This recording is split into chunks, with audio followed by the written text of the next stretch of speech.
September meeting of the Pitt County Board of Education to order. I would like to thank everybody that's in attendance tonight. We've got a full house here, and we do appreciate each and every one of you taking time out of your busy schedules to be a part of our meeting tonight. And I'd just like to thank those that are watching by television. Thank you for being a part of our meeting as well. So having said all of that, I will ask Sean Kinney to be in charge of our Pledge of Allegiance, and I think he's got something special for us tonight. I do, Mr. Chair. I have two of our students here. I've got Miss Julie and Miss Emma, who are two of our very enthusiastic students who wanted to come and lead the pledge tonight, so I'd like everybody to please stand as they lead us in the pledge. Okay. I pledge allegiance to the flag of the United States of America and to the republic for which it stands, one nation, under God, indivisible, with liberty and justice for all. Thank you very much. And Carol, please make note that those two led us in a tremendous Pledge of Allegiance tonight. All right, having said all of that, our moment of silence, Ms. Mildred Council. Thank you. Let us all go into a moment of silence. And if you want to pray silently, that's up to you. But we're going to do a moment in silence for the Board of Education here in Pitt County.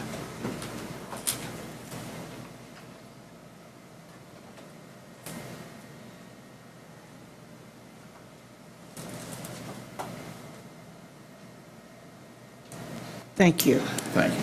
Thank you, Mildred. Adjustments to the agenda? Mr. Chairman, I make a motion that we approve the agenda as written. Second. Got a motion and a second. Discussion. Seeing none, all in favor say aye. Aye. All opposed, no. The ayes have it. Agenda is approved. Spotlight on Teaching and Learning, North Carolina Gilder Learman Award by Justine Knox. Good evening. Yes, How you doing, Travis? Doing fine. I'm not Justine. Yeah, I noticed that when I looked up. Okay. Tonight for the Spotlight on Teaching and Learning, we actually have two special recognitions to share and celebrate with you. The first is going to be presented by Miss Justine Knox. She's the K-12 Social Studies Education Consultant with the North Carolina Department of Public Instruction. So we asked her to come forward.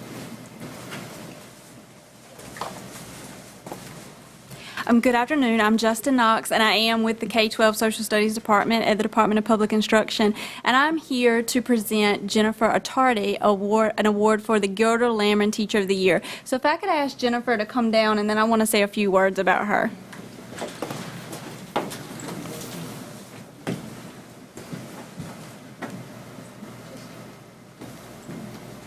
And if you want to bring your family, come on down. At least her high school kids the same as mine. That's right. Come on down. Jennifer has been teaching in North Carolina for 15 years, and I just want to say you guys have an excellent educator here in Pitt County in Jennifer. She was in a competitive program to be able to get this award, and she was chosen by a selective committee to be able to receive this. So this is a very tough award to get, and one of the reasons that Jennifer really stands out in our applicant committee is that in history, in teaching history, she not only teaches about history and teaches about the events of the past, but she teaches her students how to communicate ideas and take action about the issues and events that are going on today based on the history of the past. So we really love what Jennifer is doing in her classroom with history, and we present this award to her tonight on behalf of the Department of Public Instruction and Dr. Atkinson and the Gilder Lehrman Teacher of the Year. She won a $1,000 award for her classroom and a special recognition as North Carolina History Teacher of the Year. So if you'll join me in giving a big round of applause to Jennifer.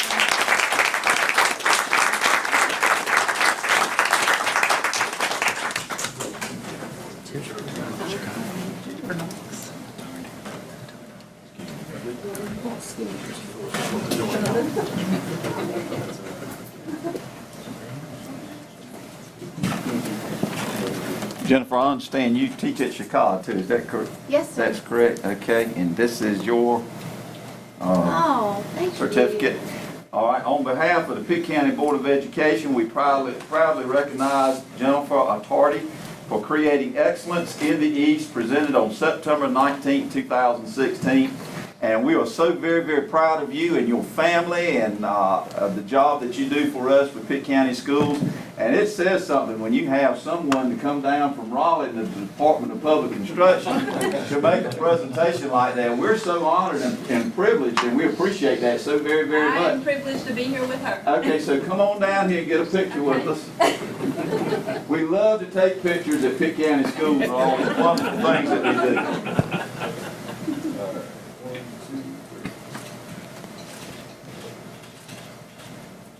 Okay, thank you. Thank you very much. Okay, you're welcome. Okay, you're welcome.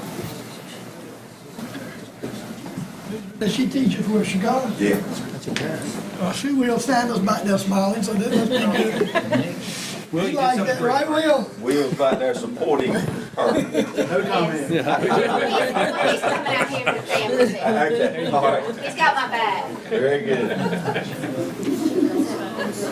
And now the Clean School Award. Yes, sir. Our second item is to share that over the summer, Pitt County Schools held its third annual Custodial Recognition Luncheon.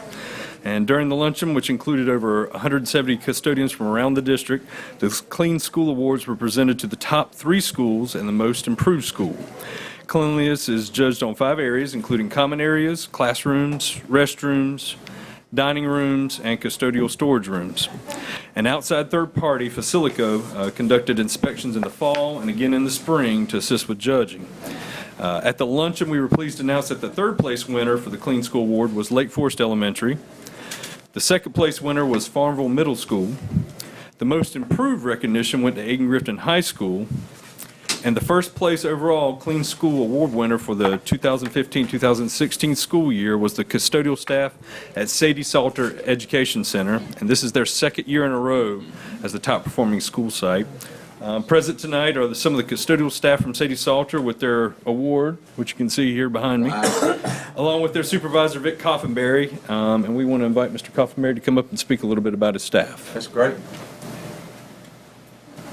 I have 4 custodians, but these were the 2 that were with me throughout the year. The other 2, one of them got hired by Pactolus. They're trying to get our secrets, and the other one went to the private sector. So, Mr. Foskey's my head custodian, and Mr. Pippins is my lead custodian. He's on injured reserve right now. He's going to be out till March, but we're still going to make it. We've got some good subs, and Mr. Foskey runs a tight ship. And I can't say enough about these 2 guys because I think they're the best in the county. And I always say if they see something, they do something. Mr. Foskey, if it's a tile, if it's ants, if whatever it is, he's looking and he's my eyes out there and he brings it to me and we get it done. And then great support from facility services. You put work orders in, they get done, they come out and they talk with you and it's great support all the way around. And it's just good that we can support them and what they do and they take a lot of pride and everything goes on. And the last thing I like to say, this competition, I just can't get over how you go to that banquet and they're all talking their stuff about their school and how good they are and how improved they are, and they're excited. That competitive thing, they want to be the best, and I know they're coming after us, and I'm happy to see it because that's what it's about. You want them to improve, you want them to take the pride in everything, and you want to set standards that they want to come to, and I'm happy to be there, and I know it ain't going to last because they're coming strong, and they're coming strong, and I just think that what y'all are doing for these custodians that work so hard to take care of these kids in your schools and everything, I think it's an amazing thing, and I appreciate your support for them, and they do a great job. Thank you. Certainly welcome.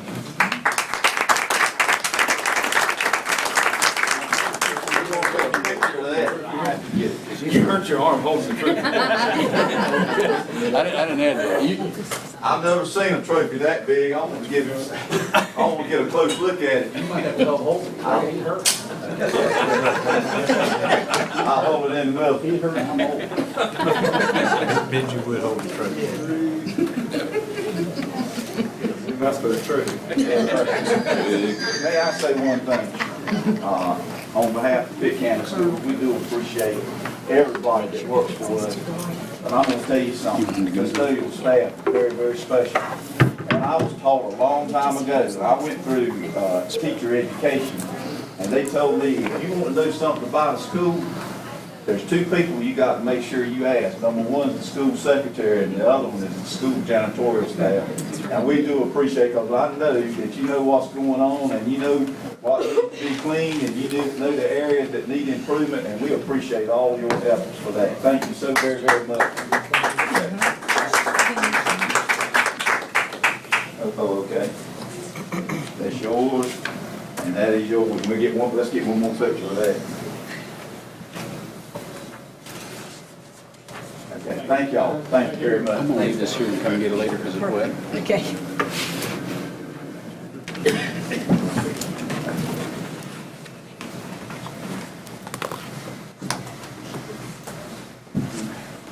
Okay, the next two we're going to present. I'm going to ask Dr. Lionel Cato to come forward. Dr. Cato, stand right here and face the camera. And may I have the award, please? Thank you. Last month, we had the opportunity to present one of the 5 honorary state FFA degrees to Dr. Linker, who received that, and we were so very, very proud of him. The other individual, now only 5 of those was given in the state. 2 of them came from Pitt County Schools. One of them was Dr. Linker, and the other one was Dr. Lionel Cato. He has been a tremendous supporter of not only agricultural education, but all of career technical education at North Pitt. And we're so very, very excited, Dr. Cato, about your commitment to career technical education and everything that you've done at North Pitt High School. And on behalf of Pitt County Schools, on behalf of the North Carolina FFA Association and over 500,000 former FFA members, we present to you the honorary state FFA degree. Congratulations.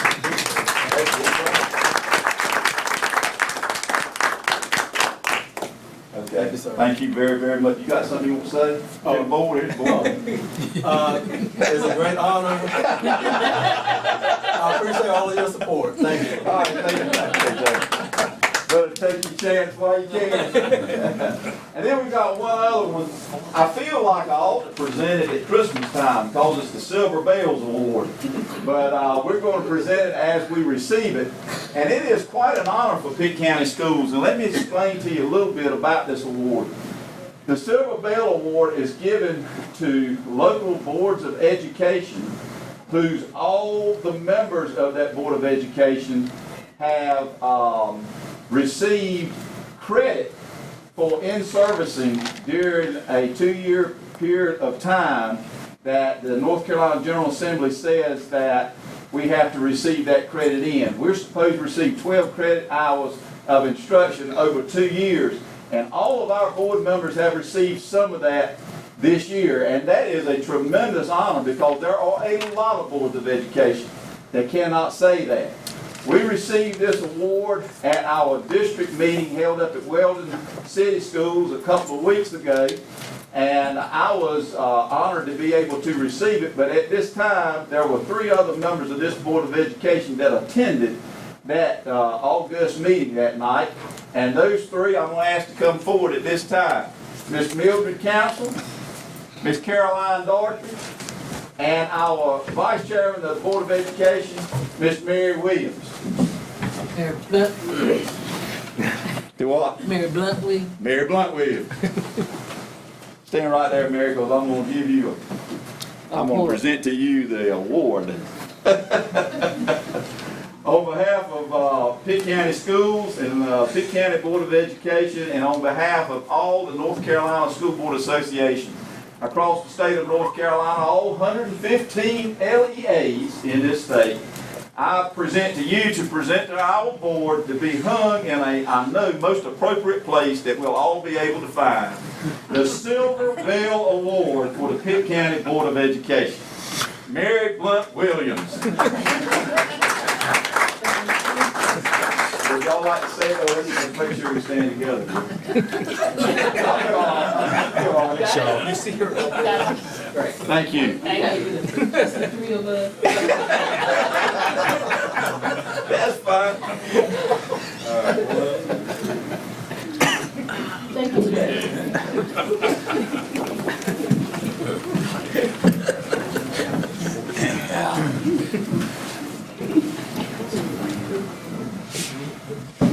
satisfied as a chair. Yeah, I'm very satisfied. There you go. This time we'll have consent items for approval. To hear a motion?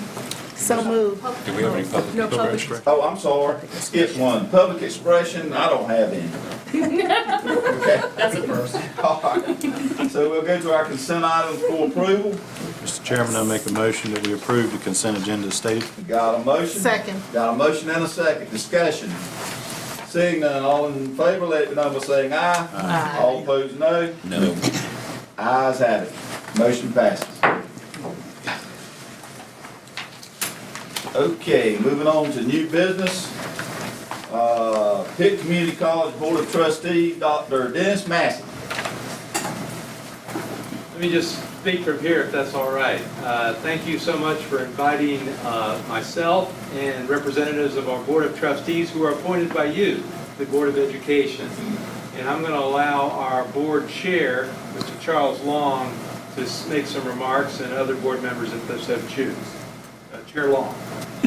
No stranger to this They group. call passing the buck here, Charlie. I'm honored to be here.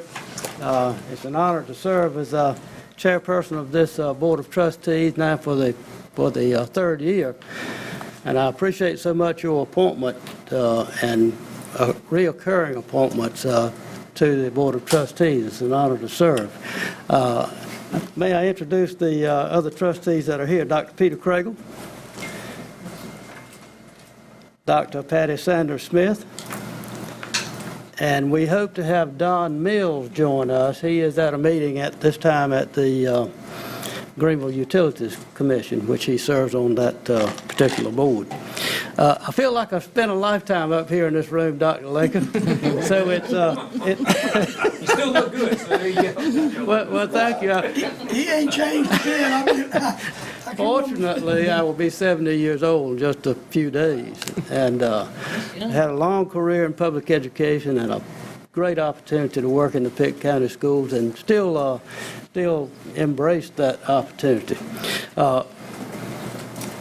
40-some years ago, Mr. Chairman, we were talking about a seamless education. You recall that? We were talking about it, making a seamless education from the public schools through the community colleges right on through schools. Well, we talked about it a long time. I believe that at this point in time, we are poised for the greatest opportunity we've ever had to make that become a reality. Think about it with me just a minute. You and we have started a wonderful partnership, the Early College High School. And we, as you are probably aware, we've got 150 plus students involved in that opportunity at this point, and they're doing very well, by the way. We can give you figures at some point on their cumulative grade averages for the freshman class, and then another 75 coming this year. Good group of students having great opportunities, but that's not all. If you think about what's going on with the career college choice and the coaches that we've received a grant to put out into your high schools, we're very fortunate, we meaning Pitt Community College, and getting 3 of those coaches, and you know that's a partnership between the two boards and the two entities. It would be nice if we had 6, but it's wonderful we have 3 when most of the other school systems in the state have none. So these career coaches are out there to try to help the students understand the opportunities and the things that are available, not just at a 4-year college, but career and college choice. And I think that's one of the things that I want to emphasize tonight. You see, we went through a period of time there, you remember it, Mark, when someone thought that everybody needed to get a 4-year college education. And we seem to forget the career opportunities. We're back on the right track, I believe now, Mr. Chairman, and looking at that in a more favorable light. If you look at the cost of a 4-year education and didn't look at what you can get in 2 years at a community college and keep that student out of debt for the rest of their life, let's create that seamless opportunity more and more and more. We're in a wonderful place to do it. with the opportunities that are available in Pitt County. We're doing things now in all the high schools in the system. We've got, I believe, I'm correct, a few more than 700 students, Pitt County high school students and other high school students, homeschool, involved in classes with us. That's great. What are they involved in? They're doing welding. They're doing statistics. They're doing environmental health. They're doing what you and I might have called soft skills, getting us ready to do more things from a human, personal way. We see the future bright. This partnership that we have with you and with the community college. We want to enhance it. We know that you do. And we look forward to engaging with you on any opportunity that we can make it happen. I'll invite my fellow trustees to comment. Hard to follow Charles. He does a pretty good job. I think that the focus of the community college is really one of support for our educational vision for the county. We really don't do just college prep. We really do career work too, and I think it's really a great indication of that focus that we have the welding programs in 2 of our schools. And I think from a trustee standpoint, I'd like to see that component of what we do actually increase. I think that's important. So it's great work. I'm very grateful that you all have appointed me as one of the Board of Education trustees for the community college, and I'm happy to keep doing that at your discretion. I too would like to thank you all for the opportunity. It's been a wonderful opportunity to be a part of this board and to see the connection between Pitt County schools and Pitt Community College and even East Carolina University. I appreciate the opportunity, and as Peter said, I would like to continue on. Thank you. Dr. Mass? I think you said it all. Okay, good. Questions from any of you? I think Mark Twitchard has one. Well, I just want to say what Mr. Long was saying in terms of the relationship. I'd like to thank Dr. Massey because the relationship has never been better between Pitt County Schools and Pitt Community College. And that speaks volumes about the leadership of these 2 gentlemen in terms of what you've been able to put your heads together. And the board, Board of Trustees at Pitt Community College to support a lot of talk over the years about creating the early college program, and it happened. And it's benefiting our students, the career coaches that are in the schools. I have some experience with that in another district, but that is very positive in terms of steering students in the correct pathways into jobs that they can have and stay in our communities with. So my hats are off to you guys and the great work you're doing. Good. Walt? I want to say, I've known Charles Long probably longer than anybody. He was a principal at Pharmaceutical and then went on BH Conley, and he finally got enough of it and decided to quit. But he is the right man to be on that board at Pitt Community College because he's had the experience of the whole county of Pitt being involved in a lot of things. And he was a very good administrator at Pitt County Schools, one of the very top. And so Very good. we had a few rounds once in a while, but that was all right. Very good. Mary? I also like to thank you, Mr. Long, and Dr. Massey, Dr. Sanders. Great. I was part of the selection process when we had an opportunity to choose the individuals that are serving on Pitt County Schools' behalf. And I am so thrilled with the selection and the choices that I made. I, for one, know that the importance of career technical education, what it means to the community, what it means to our students to not only graduate with a high school diploma, but also with an opportunity to have certification and credentials that would take them further on in life. I also know that it's important for our relationship that Dr. Linker has built with Dr. Massey and the Pitt Community College system as a whole when it comes to the early college, because it's very important that you get the first generation, to be the very first one to be able to attend college in your home. And we are a part of that, and that's a lot to be proud of. A lot of the students that were selected for early college came out of my district and are doing phenomenal things at the early college at this time. And so, with that being said, I just want to say thank you, and thank you for the job that you're doing and helping to bridge that gap between 11th grade and graduation and through early college. So thank you so very much for the work that you're doing. Anybody else? I'll close with this then, Okay, Charles. Veggie. It's our responsibility as a community college to serve the community. It's in our name.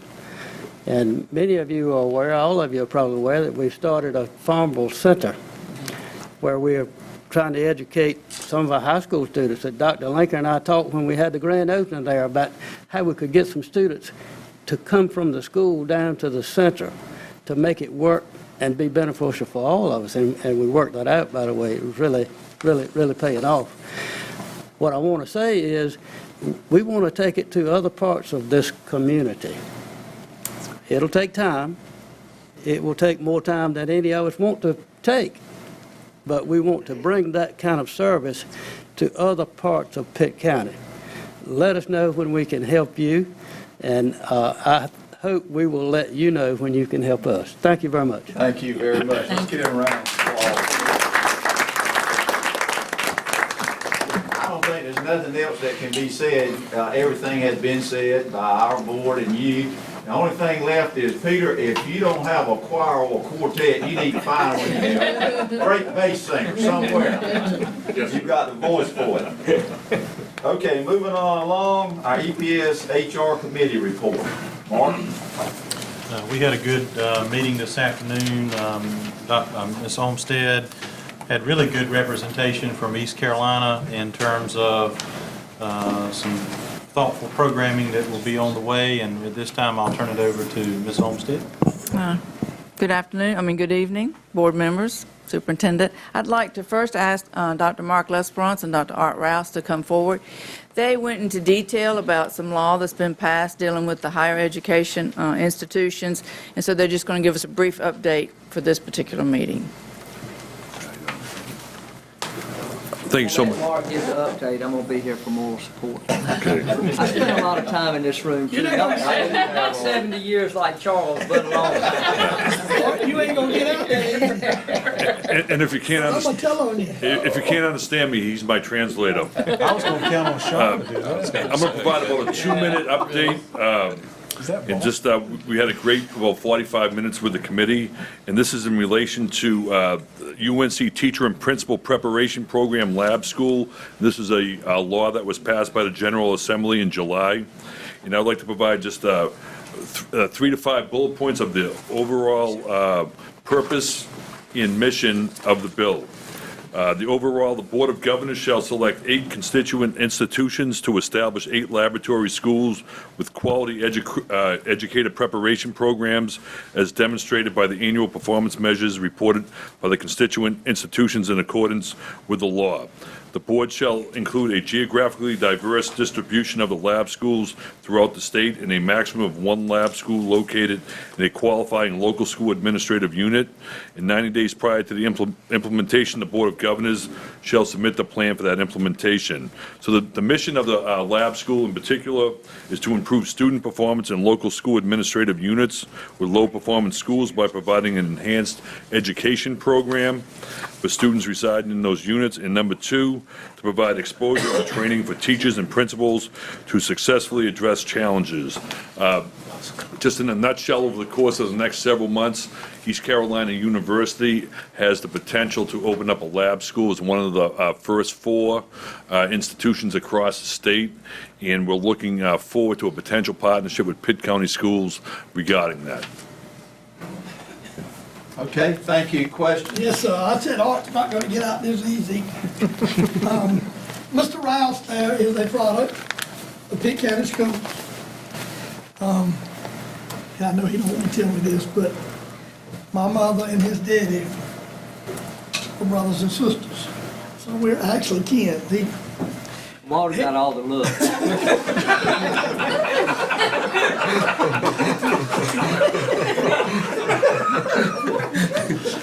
Art, and I will never forget this, Mr. Chairman. Art became the principal of Pitt County Schools.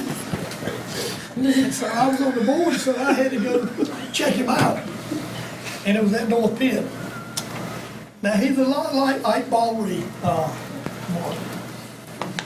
And when we were talking, finally, when he got through, he leaned back in his chair and said, "We don't learn nothing, we're gonna have law and order."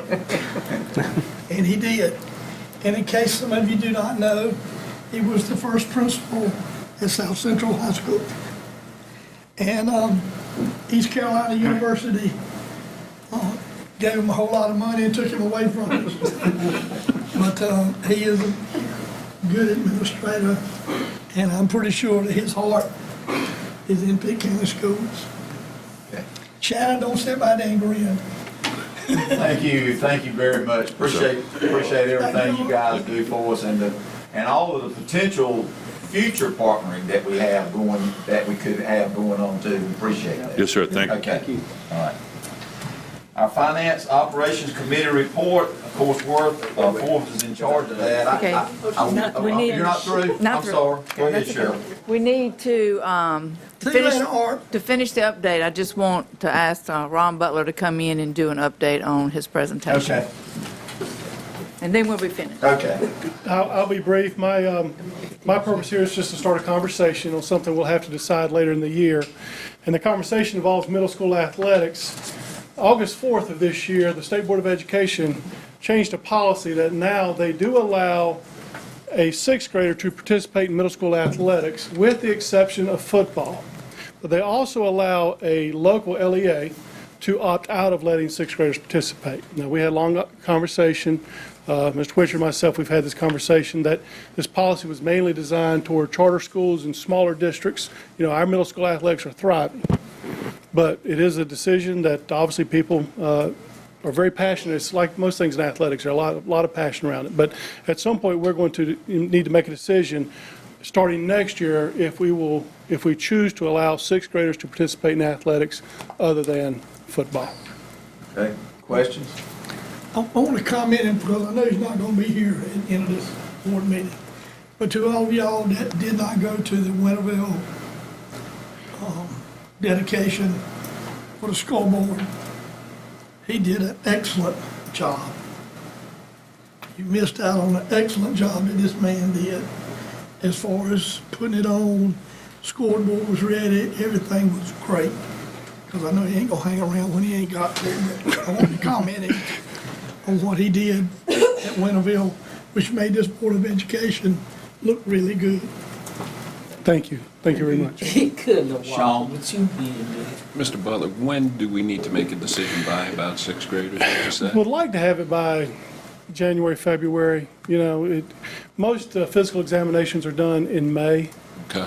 And, you know, one of the issues, this year, there's 81 people that did a survey, and 26 let them. The rest of us chose not to, because we found out exactly 2 weeks before the first day of practice, which just wasn't enough Right, time with yeah. physical exams, so we opted out of it.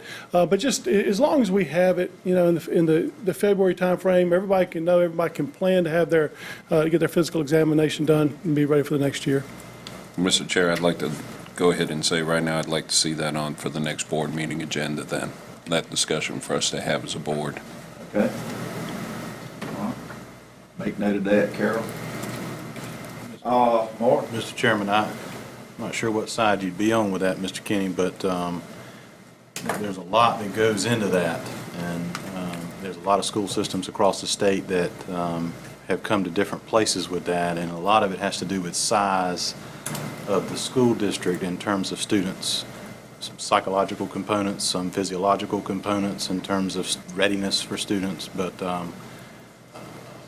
different surveys from administrators and coaches around the county are in kind of different places with that. I want us to make sure we take measured steps in Pitt County and get it right, as opposed to just allowing it and then there be some problems with it down the road. Just my 2 cents worth on that. I think Sean was saying it from the standpoint of getting the conversation started by having it on the agenda. If he's saying he needs a decision by like By February, January, next right. month is October, you know, let's, Right. It could be as much as just running it through the committee again and let it come back through as a recommendation or something. yeah, I'm not ready to vote on it Yeah, one I way or understand. another. I just don't want Mr. Butler or his people waiting, Correct. you know. All right, thank you, Sean. Anybody else got anything for Ron? Okay. Thank you. Ron.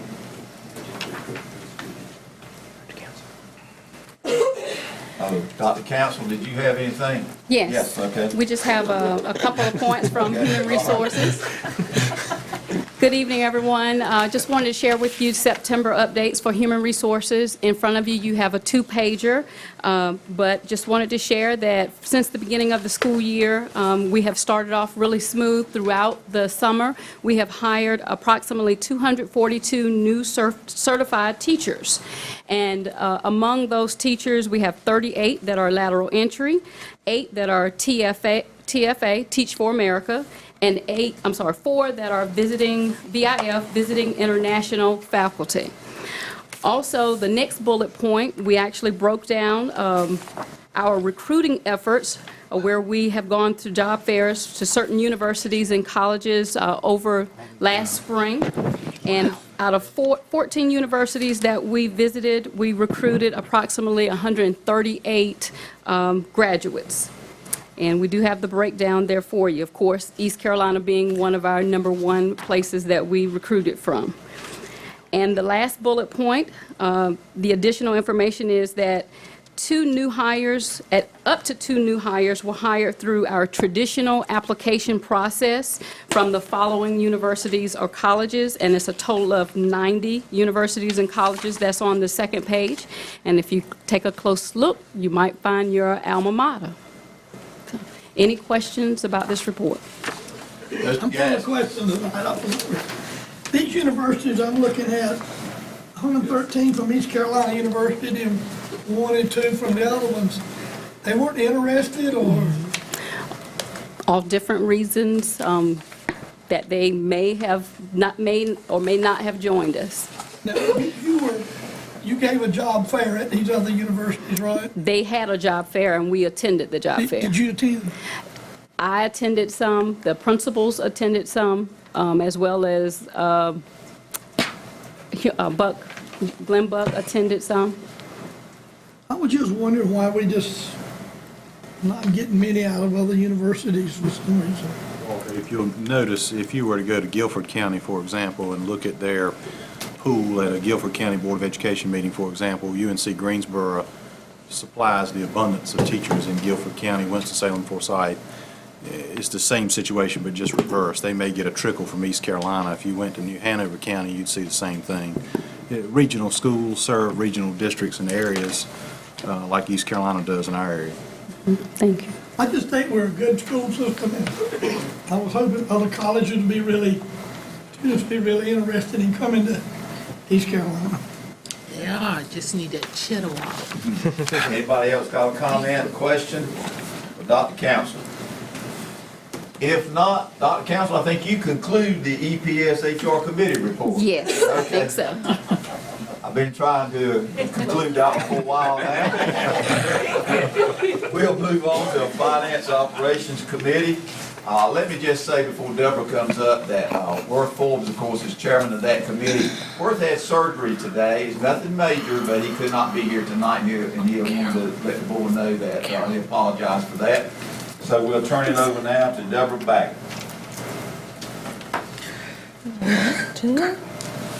Good evening.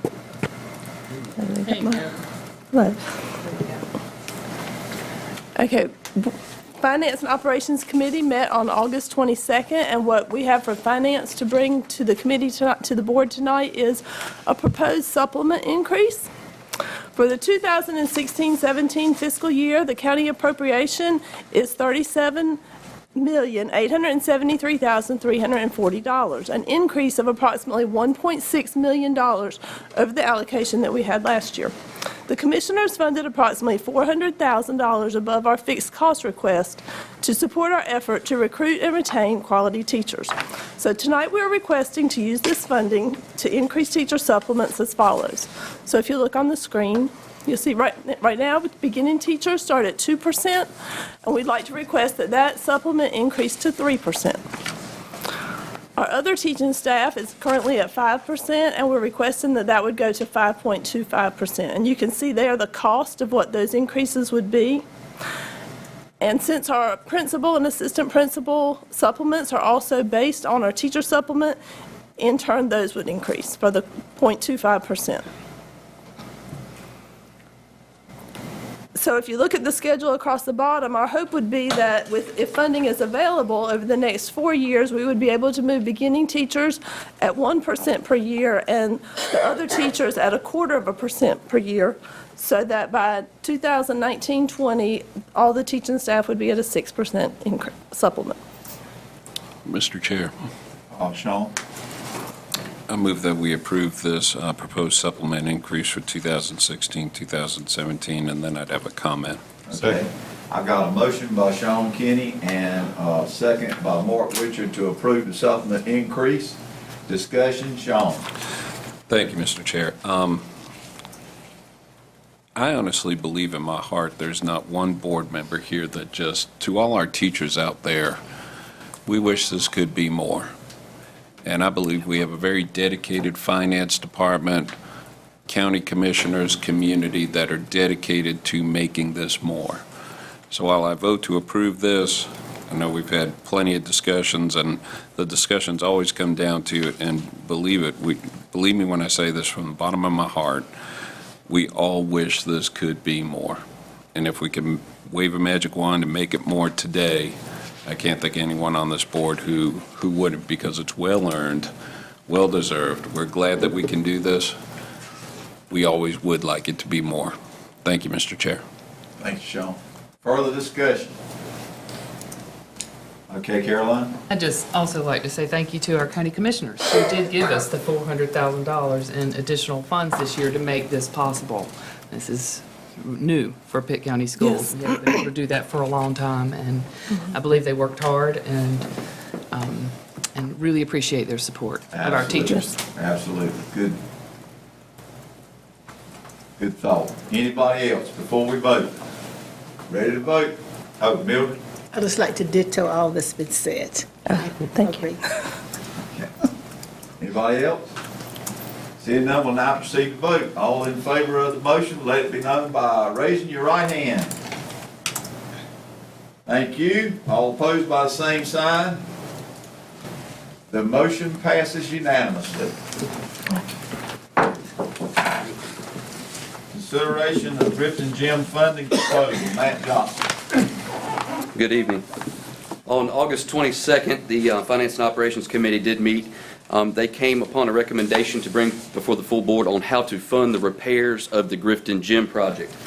Brief update from that. Queen Engineering and Design out of Raleigh is a structural engineer that's been working on this project with us for a little over a year, as well as Terracon, which is a geotechnical engineering firm here in Greenville, has been working on this with us as well. The conclusion has come up with a grout injection under the walls and floor slab to stabilize the soil underneath the gym. We have to do testing, monitoring, and any structural repairs that are needed. We will have to do some repair on the gym floor, as we'll have to go through that to do the actual grout injection underneath the gym floor. And there's a chance that after we do the actual stabilization of the grout injection, we may have to do some helical piles.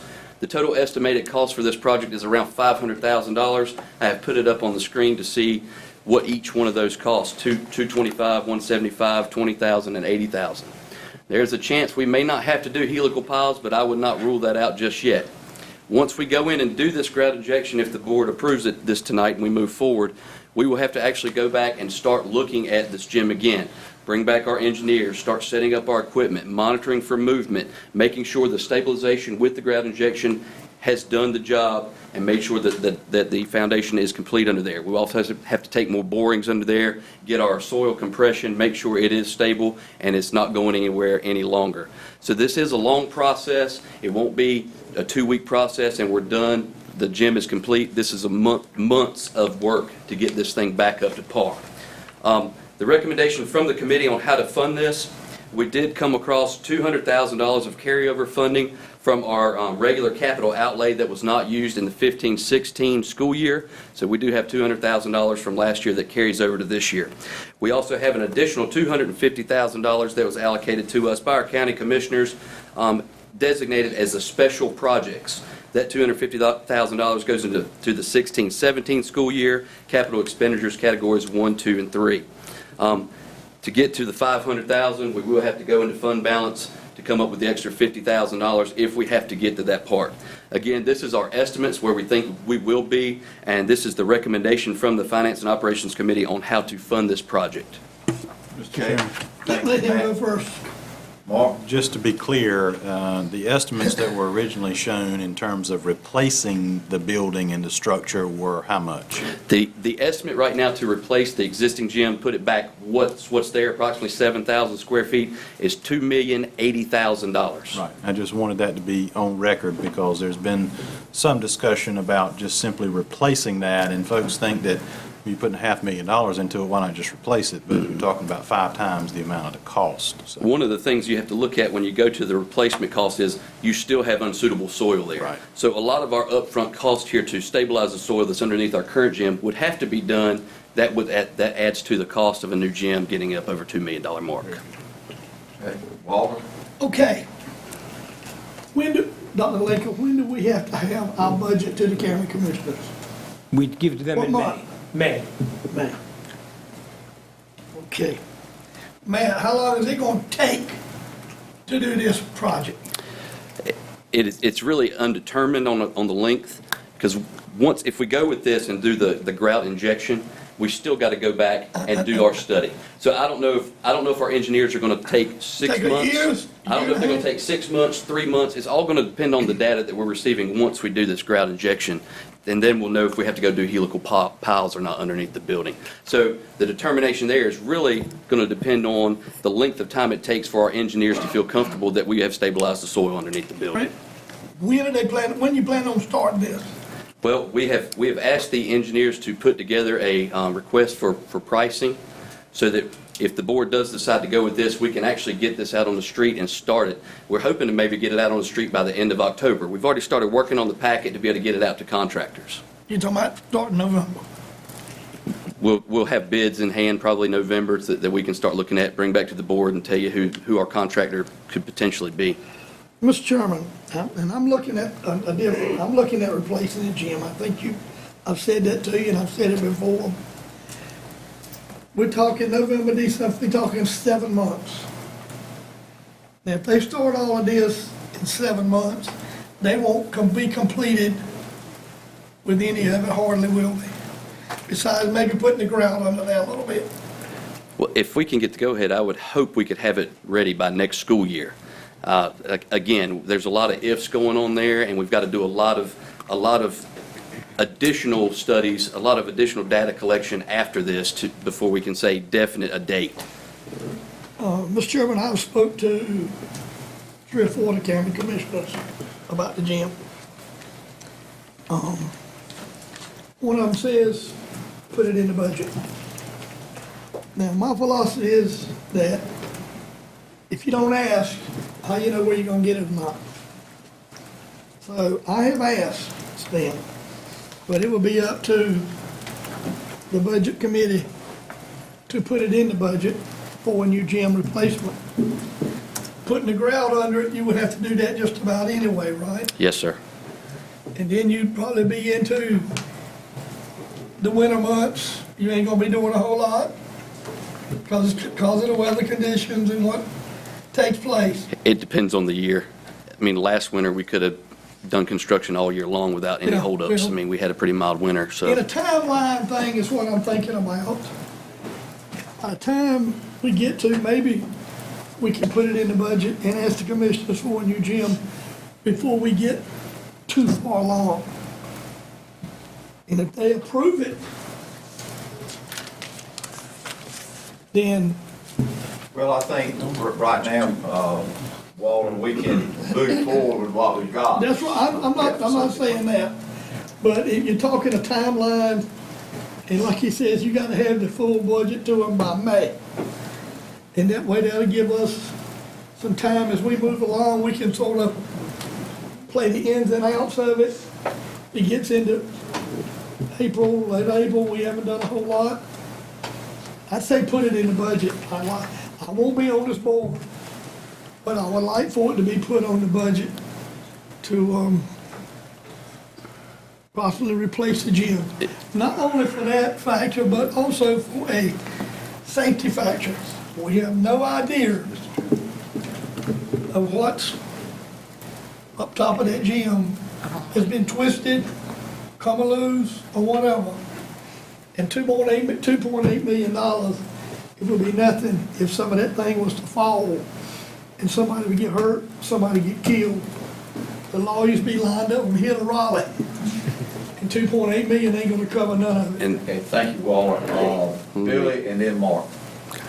I'd be opposed of spending, building a gym at Grifton when you don't even have one at Pactos.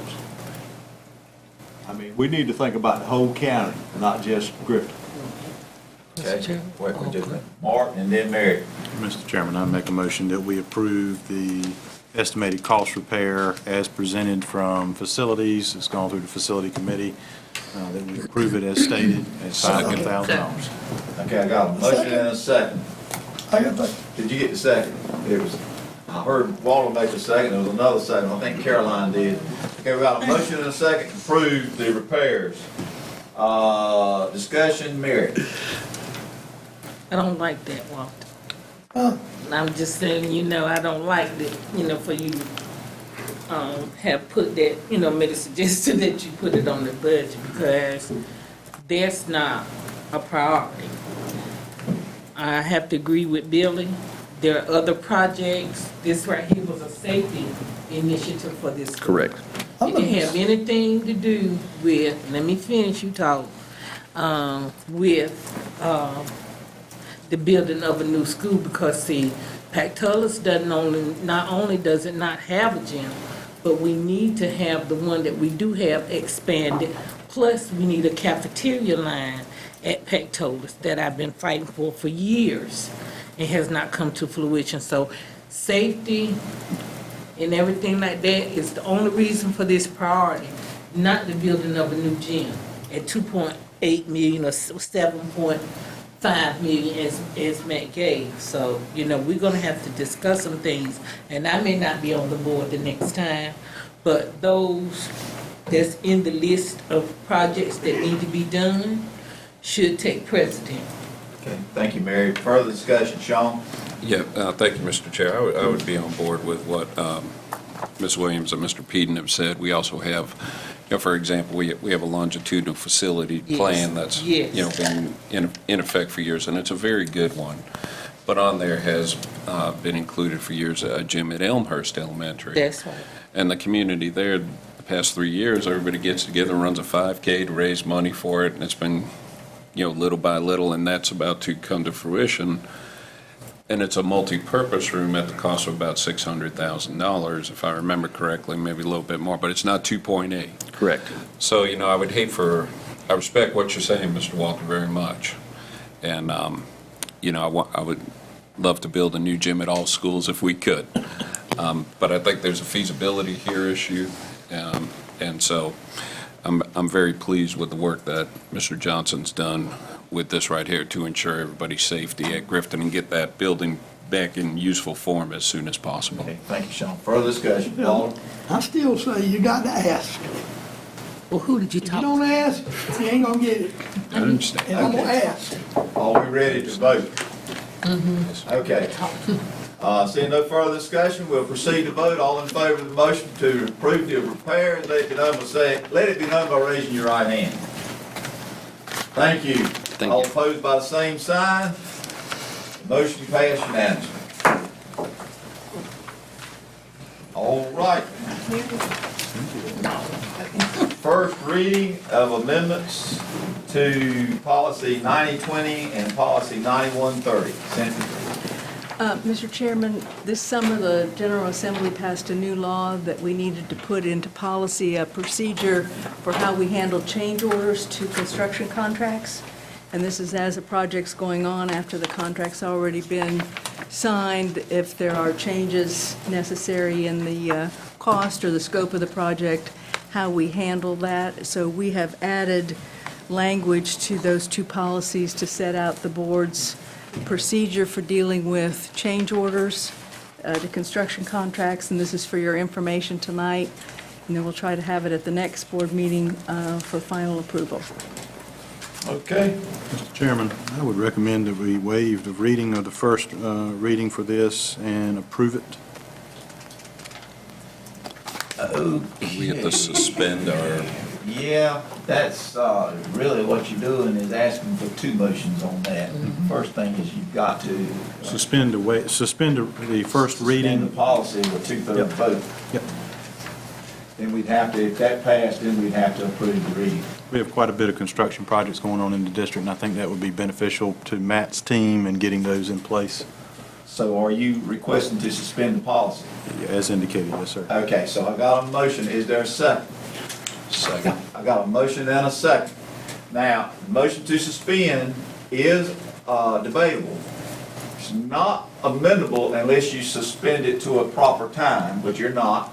And it requires a two-thirds majority vote, which means that we have to have 6 members. Yep. Okay. So is there any further discussion? I'd like to know what Cynthia's opinion is on it. Okay, Cynthia, your board member has asked what your opinion is on the suspension. Well, in this case, since these were very recently adopted last spring, and these changes are from state law, that's something that we have to adopt, I would say that if the board wants to approve it tonight, they may. Okay.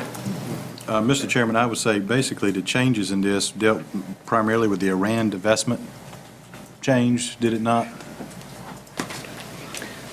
He said it deals with the Iran divestment. No, that was already the case last year. I thought that was part of the updated statute in this language for this, and changed the designation for change orders for construction repair work. I mean, they were just mild technical issues, yeah. So I remain with suspending the policy to implement putting these in place.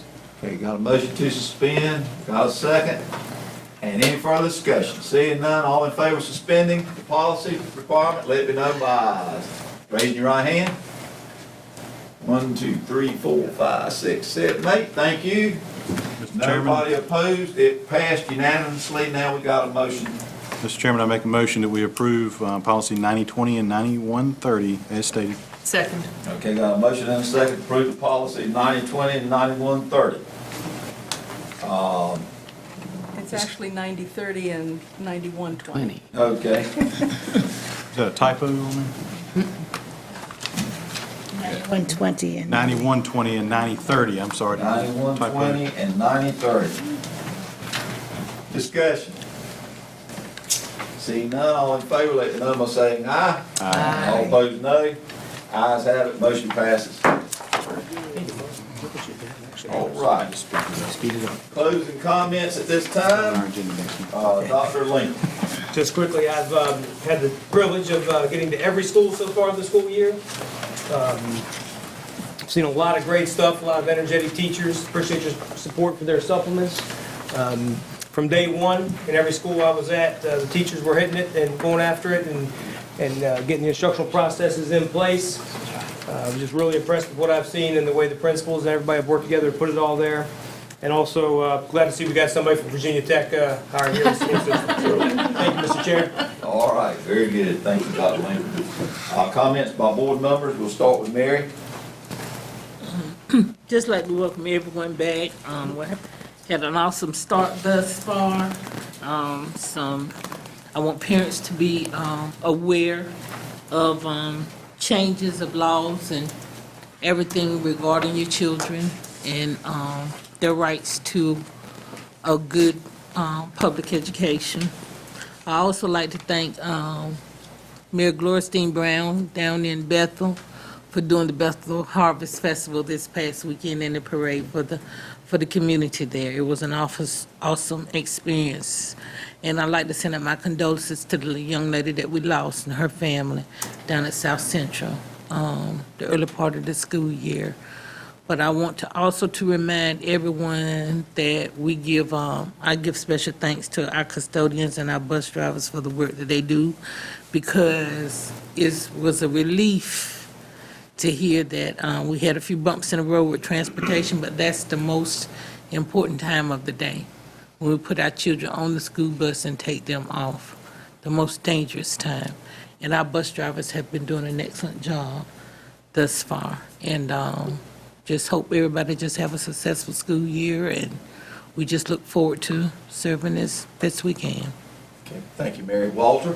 I said all of mine during the reading, so I got nothing. Thank you, Walter. Billy? Okay. Mildred? Just like to say happy school year to everyone, and to have great parent involvement, as well as we like to encourage everyone to, and we're also grateful for the teachers' passing of a little bit of money. They definitely need much more.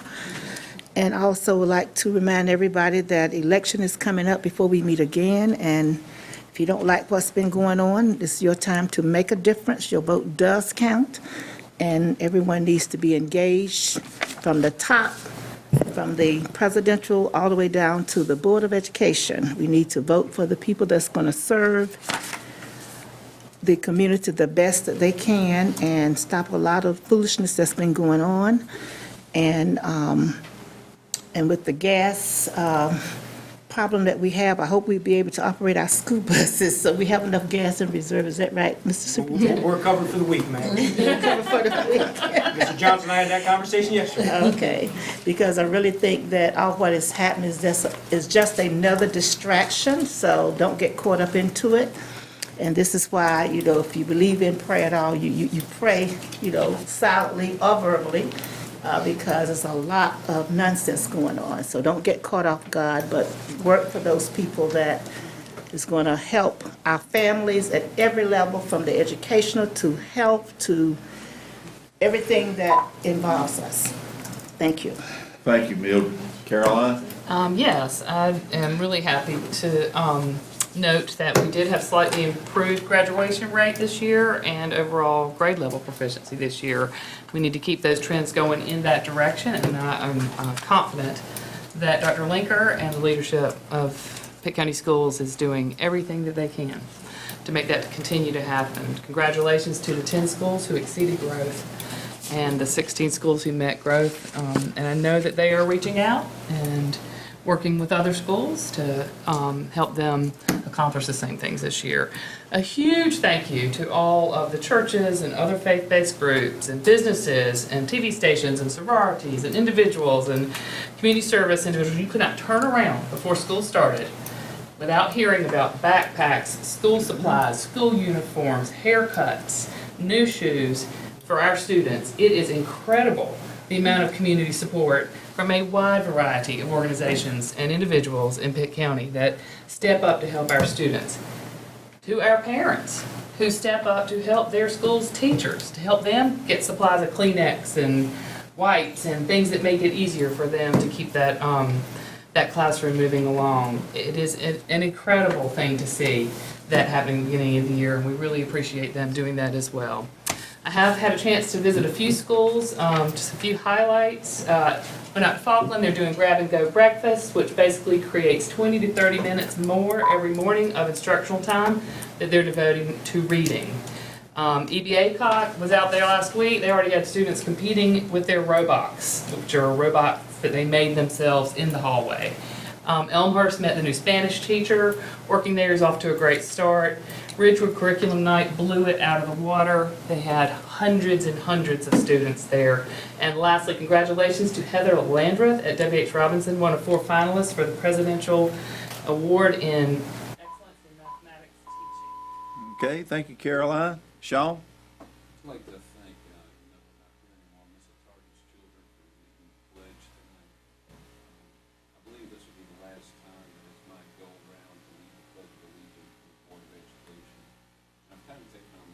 pulling a student up to lead the pledge. I'm very proud of that, just because I'm very proud of our students. And I'm very proud of the young people in this community that show respect for the flag and show respect for time and place, that there's a time and place to express yourselves or to protest, and there's a time and place to just show a little respect and common courtesy. No student that I've ever picked on to lead the Pledge of Allegiance has ever failed in that duty. They've always led it with honor, and I'm very proud of that because we're here to serve our faculty and students. I will miss that about being on this board. And then the only other thing I have tonight is, Lucas, is your last name pronounced Simons or Simmons? Simons. Mr. Simons, that was an outstanding newspaper article I read from you, and I thank you for that. That was responsible journaling, and just like I talked about time and place, you chose the right time and the right place to write the right article about the right school board on the right issue, which is a very uniting, positive topic. You could have gone any way you wanted with that. I don't know your parents from a hole in the wall, but I know you did them proud, and you did this community proud, and I thank you for that. Mr. Oakley done that. Mark? Mr. Chairman, I'd also like to ditto what Sean said about Lucas. He does probably one of the better jobs I've seen in terms of writing, very well spoken. One thing I will comment on was a piece that was written today that really kind of struck a chord with me.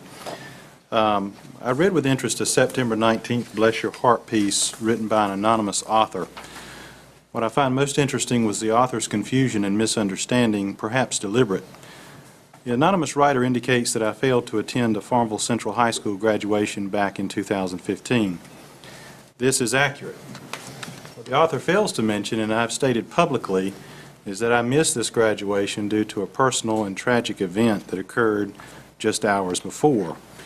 As an educator with over 18 years of experience, I was serving as the principal of Southwest Edgecombe High School in June of 15.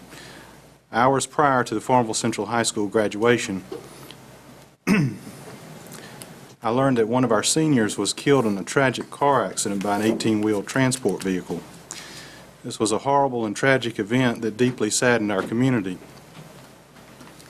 I immediately canceled all plans for the evening and spent the time working with my staff, students, and community.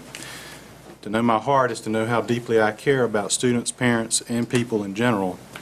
I certainly pray that I never have to face a choice of this magnitude again.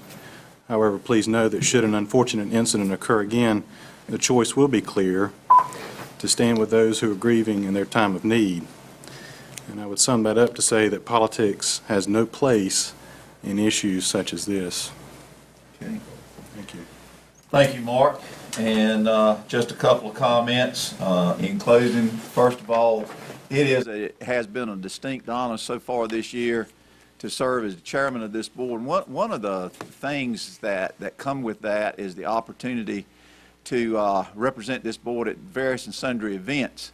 And this past month, I've had several that I have been able to attend that I have thoroughly enjoyed and appreciated what outstanding accomplishments Pitt County Schools does throughout this region and throughout this state. I will tell you that I had the chance, y'all know earlier, to be a part of that district North Carolina School Board Association meeting that represents the 17 counties in eastern North Carolina.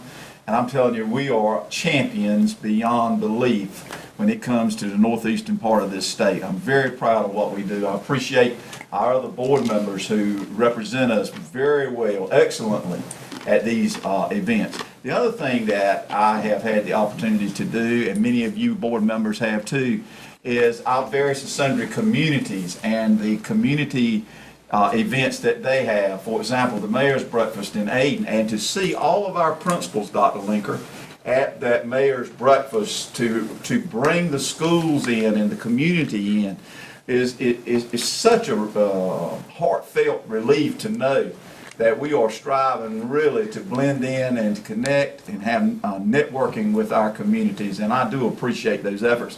Because look, our principals, our administrators, our school staffs, our teachers.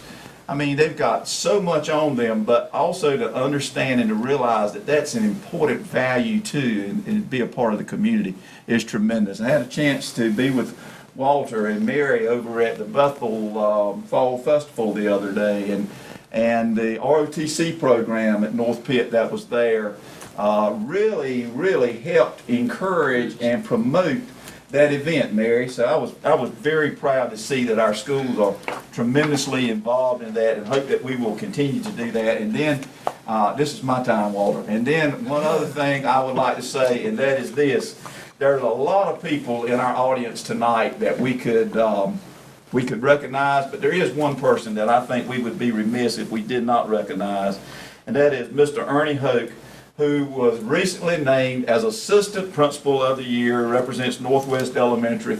And Mr. Hoke, we would be remiss if we didn't give you a round of applause for a job.